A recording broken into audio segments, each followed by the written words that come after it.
s'est lancé en pole position. Florian Lator, et c'est parti pour cette Porsche Carrera Cup Le Mans, version Le Mans ici. Et regardez. Bon départ de Florian Lator. Il est regardez la voiture blanche et verte. Ouais. Voilà, alors l'aspiration, on va en parler justement juste après. Pour l'instant, Florian Lator, il est en train de se faire déboîter. Oui, c'est Antoine Young qui est parti en tête à queue dans le bac à gravier. Oh, attention, c'est revenu sur le milieu de la piste là-bas. Regardez, ça va au contact. Et il y a une voiture qui est complètement venue au milieu de la piste, toucher 3 autres voitures. Donc là, on a commencé à écrémer. Ah, je dirais que Florian Lator a un problème. Il a un pneu crevé ou il a une crevaison. C'est déjà fini. On voit Eastwood, je crois qu'il est le champion, le leader de la Carrera Cup anglaise qui va abandonner aussi. Oui, on en parlait tout à l'heure. Le problème, c'est ça. Le problème, c'est effectivement, on ne connaît pas bien les pilotes avec lesquels on roule. Donc, on va parler de respect, mais pas trop, parce que quand on est amené à se croiser tous les week-ends, eh bien, bon, c'est un petit peu différent. Mais là, bon, allez, c'est Zamparelli. Pour l'instant, c'est Zamparelli, Dino Zamparelli, qui est en tête du team JTR, le pilote britannique, qui lui aussi, bien sûr, a un palmarès assez impressionnant. Safety car. Voilà, safety car. Ouais. Dino Zamparelli qui est en tête, qui on va revoir le départ. Ça a touché entre Antoine Young et un pilote, je dirais c'est Perfetti avec la voiture Mentos. Ouais. Et après, voilà, je pense qu'Eastwood est aussi une des victimes du départ avec un souci sur sa voiture. Et il y a une voiture qui est venue complètement traverser la piste juste à l'entrée du Dunlop. Et là, il a dû percuter deux ou trois autres voitures. Voilà, comme quoi la course, eh bien, tout peut changer. Allez, on se retrouve avec... oui. On voit un pilote qui... Antoine Young qui... J'espère que ça va aller pour lui. Safety car, oui.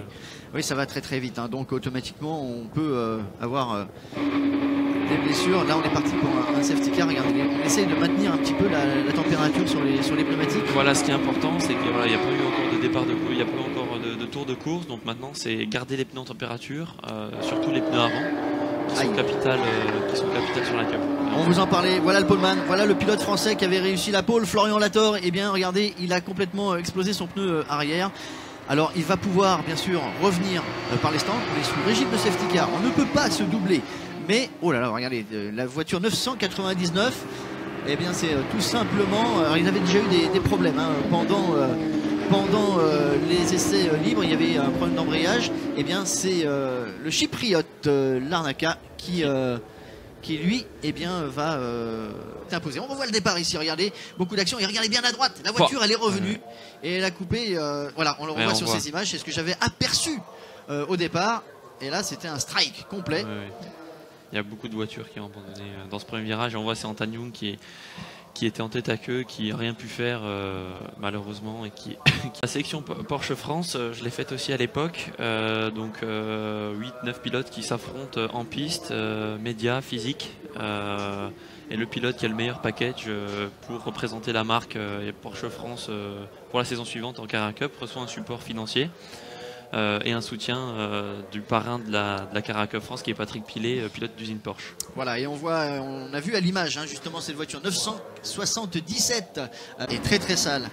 Et vous voyez ici, on voit, le pneu a déchappé. Il perd le pneu. Ouais. Le poleman qui malheureusement n'a pas pu suivre le rythme. Alors là, à ce moment-là, c'est très piégeux parce qu'on risque d'abîmer d'autres choses sur la voiture. Voilà, on risque d'abîmer d'autres choses sur la voiture, notamment la suspension. Là, on voit la jante qui frotte, une partie de la voiture qui frotte par terre.